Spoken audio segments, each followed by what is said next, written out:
en una obsesión. Le gustaban o tenía la ilusión de ver una o así. Gente que va y hace videos y así, y que no toman en cuenta lo peligroso que puede ser. Si fue a conseguir el cuarzo que se tenía que poner y cantarle y hacer ritual, oraciones, ¿no? Y rituales y así como para que llegara. Ya ves que existe esta leyenda que decían que Pedro Infante no falleció, como todos sabíamos, sino que Cantinflas Que lo había escondido. Imagínate tantos años en medio de la Huasteca Potosina. Hay una parte que es bonito, que es cómo se sigue representando en diferentes formas. Puedes darle un golpe a la puerta si estás aquí.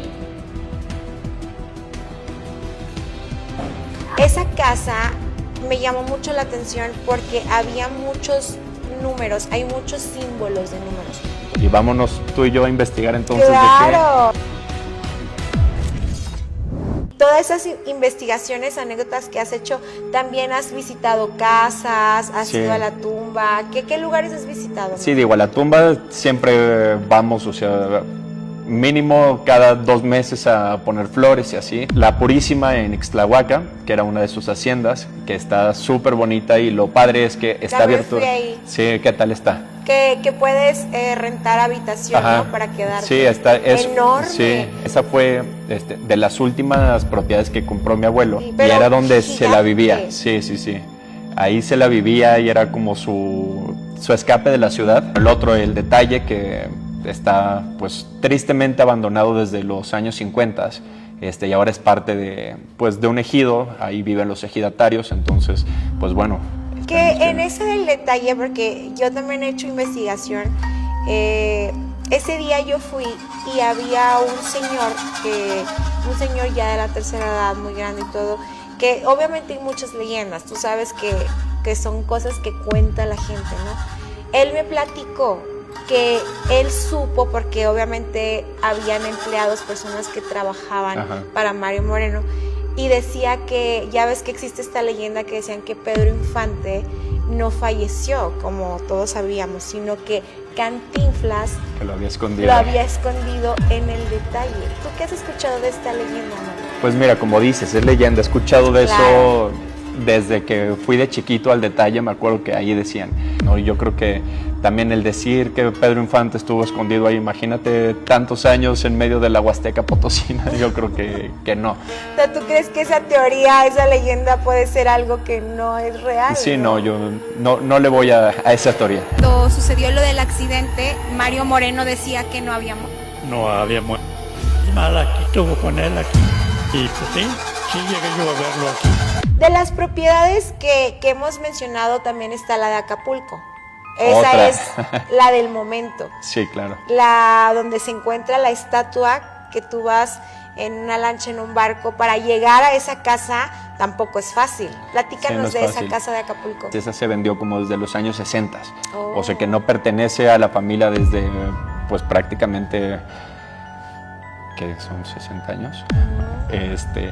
Entonces, pues lo que haya pasado allá, arquitectónicamente hablando, de cómo está ahora, no es como se tenía tampoco en esos tiempos. Entonces ya los dueños siguientes, si pusieron o quitaron o hicieron, ya no es como estaba. Lo que Mario hizo simplemente no fue una casa, fue un altar oceánico. Pero bueno, llegando al tema, que es lo que ahorita la gente está hablando, que si estaba con las sirenas o que si tenía el muelle y la estatua para que aparecieran y así. Cantinflas tiraba carne cruda al mar. Una como bodega tenía una alberca muy bajita, con una jaula, y ahí tenía uno de estos peces.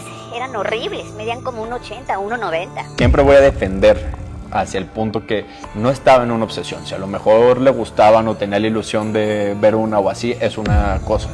Pero al punto de que si fue a conseguir el cuarzo que se tenía que poner y cantarle y hacer el ritual, oraciones, ¿no? Y rituales y así como para que llegara, no.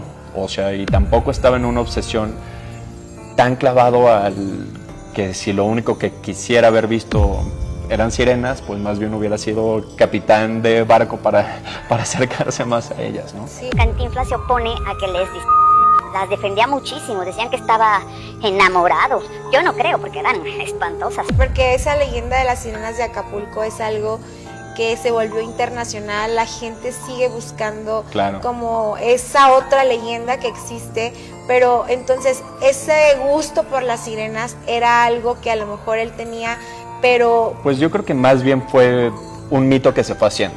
O sea, pero lo que sí está es la casa, y si la gente quiere ir a visitar puede tomar estos tours que hacen y verlo por fuera. También esa casa, es importante mencionarlo, yo estuve ahí, la conozco.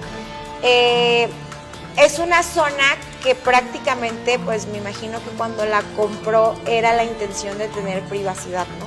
Porque tú no me dejarás mentir, para llegar a esa casa no es fácil. Ahorita tienen que hacer tours, pero sí, no es alguien como que esté al alcance. Sí, también digo, yo de repente veo gente que va y hace videos y así, y que no toman en cuenta lo peligroso que puede ser, porque la estructura ya no está pues como estaba hace 80 años, ¿no? Entonces sí, si van y si quieren conocer, claro que con el permiso de las personas que tienen la casa, y que no pongan en riesgo su salud o cualquier cosa, porque sí, no. ¿Con qué temas o qué has visto de esos videos que han presentado? Porque inclusive hay de experiencias paranormales. ¿Qué has visto tú? Pues creo que he visto de todo. Pero mira, hay una parte que es bonito, que es cómo se sigue representando en diferentes formas lo que es Cantinflas, ¿no?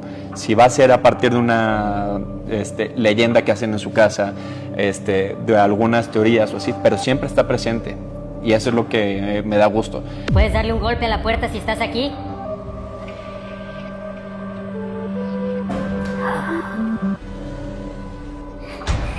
Mario, de las casas que he ido, hay otra casa en Acapulco, que de hecho creo que he sido la única que he tenido la oportunidad de visitar.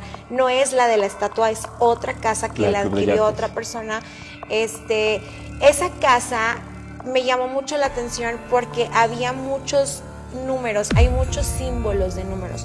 ¿Tú sabes qué hay detrás del misterio de esos números? ¿Cuál era la representación para tu abuelo? Porque está marcado en diferentes el partes. 777 el que está en el piso. 777. ¿Qué significa eso? Pues mira, tiene el patrullero 777, la ganadería se llamaba 777, pues muchos lo ven como un número cabalístico, ¿no? O un número de la suerte. Él siempre dijo que era su número de la suerte, pero ya sea simbolismo, pues... El número 777 es el número de la suerte. Llama la atención porque obviamente esto se relaciona como al misterio, ¿no? El número 777, sí, las sirenas, que de pronto decían que también tenía unas creencias, ¿no? Que a lo mejor que le pedía al universo, que al cielo, que a la luna.